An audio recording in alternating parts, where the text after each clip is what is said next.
আশা করি সবাই ভালো আছো আর আমিও ভালো আছি। তো তোমাদের সামনে নিয়ে এলাম আমি কুলফি বানাবো, তাই দেখাতে এলাম। তো কুলফি বানাতে গেলে প্রথমে আমাকে নারকেল কুড়িয়ে নিতে হবে। তো নারকেলটা কুড়িয়ে নিয়েছি, তারপরে নিয়েছি কিছু বিস্কুট আর একটা আমুল দুধের প্যাকেট আর কিছুটা চিনি। তো এগুলো সব একসঙ্গে নিয়ে নিয়েছি। তারপরে যেটা করতে হবে সেটা হচ্ছে একটা হাঁড়ি বা কড়াই, তোমাদের যেটা সুবিধা হবে সেটাতেই তোমরা জ্বালিয়ে নিতে পারবে। তো আমি একটা হাঁড়ি নিয়েছি, মুখটা ছড়ানো ছিল হাঁড়িটা। তাতে দিয়ে দিলাম 1 কাপ জল আর 2 কাপের মতো লিকুইড দুধ। লিকুইড দুধের থেকে গরুর দুধটা দিলে একটু বেশি টেস্টি হয় খেতে। তো গরুর দুধটা না পেলে লিকুইড দুধটা দিয়ে কাজ চলে যায়, কোনো ব্যাপার না। তো আমি এখানে মোটামুটি 2 কাপের মতো দিয়ে দিলাম লিকুইড দুধ। তো 2 কাপ দুধের 1 কাপ জলের মধ্যে 2 কাপ দুধ দিলে একটু টেস্টি হবে খেতে। তো তোমরা চাইলে আর একটু জলও মেশাতে পারো, কোনো ব্যাপার না। তো আমি জলের পরিমাণটা একটু কম দিয়েছি। তারপরে দুধটাকে বেশ করে ফুটিয়ে নিতে হবে। ফুটিয়ে নেওয়ার পরে বেশ করে জ্বালিয়ে নিতে হবে।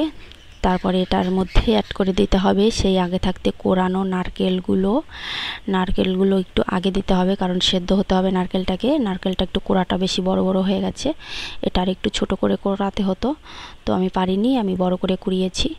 তারপরে নারকেলটা দিয়ে তারপরে দিতে হবে তোমার নারকেলটা দিয়ে তারপর তোমাকে একটু জাল দিতে হবে আবার বেশ করে। দুধটাকে বেশ করে জাল দিয়ে নিয়ে ফুটিয়ে নিতে হবে নারকেলটা যাতে একটু ফুটে যায়।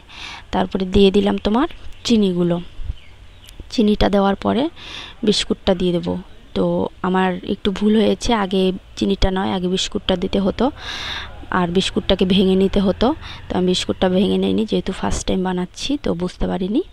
তো চিনিটা সবার প্রথমেই দিয়ে তারপরে বিস্কুটগুলো দিয়েছি, যার জন্য কোনো অসুবিধা হয়নি। কিন্তু বিস্কুটটা একটু গোটা গোটা টাইপেরই ছিল, তো ওটাও টেস্টি লেগেছে খেতে, মুখে বেঁধেছিল যখন।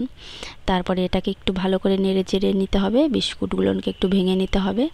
বেশ করে একটু ভাঙতে টাইম লাগবে, যেহেতু আমি প্রথমে ভেঙে দেইনি, দুধে আর চিনিতে পড়ে বিস্কুটগুলো একটু শক্ত হয়ে গেছে। তারপরে এটাকে বেশ করে ফুটিয়ে নিতে হবে। ফুটিয়ে নেওয়ার পরে এটাকে নামিয়ে নিতে হবে। নামিয়ে নেওয়ার পরে এটাকে বেশ করে জাল ঠান্ডা করে নিতে হবে।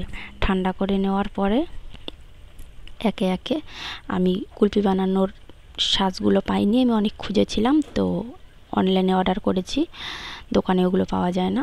একে একে এই কফি খাওয়ার কাপগুলোই নিয়ে এসেছি। এটার মধ্যে একে একে কাঠিগুলো দিয়ে দিতে হবে। কাঠিগুলো দিয়ে কাঠিগুলো বেশ করে চেপে দিতে হবে, কারণ পুরোপুরি কাঠিটা না গেলে তখন খাওয়ার সময় ভেঙে যাবে কুলফিটা। তারপরে আমি রেখে দিচ্ছি, এটা হচ্ছে ডিপ ফ্রিজে। তো আমি এটা বানিয়েছিলাম সন্ধ্যার দিকে, তো ভেবেছি সকালবেলা বের করব। ডিপ ফ্রিজে রেখে দিয়েছি সারা রাত, দেখি এটা কি হয়, যেহেতু ফার্স্ট টাইম বানাচ্ছি। তো ডিপ ফ্রিজে রেখে দিয়ে মোটামুটি সকালবেলা এটাকে আমি এখন বের করব। তো এটাকে এখন বের করার সময় চলে এসছে। তো এটাকে বের করলাম, বের করে দেখি এটার কি পরিস্থিতি হয়েছে। তো দেখে মনে হচ্ছে খুব সুন্দর হয়েছে, যেহেতু ফার্স্ট টাইম বানিয়েছি। আর দেখে মনে হচ্ছে পুরো শক্ত হয়ে গেছে, বেশ, হ্যাঁ খুব শক্তই হয়ে গেছে। তারপরে দেখো পুরো শক্ত, কিন্তু খেতে খুব টেস্টি ছিল। এমনি উপরটা শক্ত দেখলে কি হবে, ভেতরে কি সুন্দর নরম নরম, খুব টেস্টি ছিল খেতে। কিন্তু একটু কুলফিটা বড় হয়েছে, যেহেতু আমি কফি খাওয়ার কাপে বানিয়েছি। আর জায়গায় জায়গায় বেশ সুন্দর বিস্কুটগুলো ভালো করে ভাঙিনি, বিস্কুটগুলো আছে।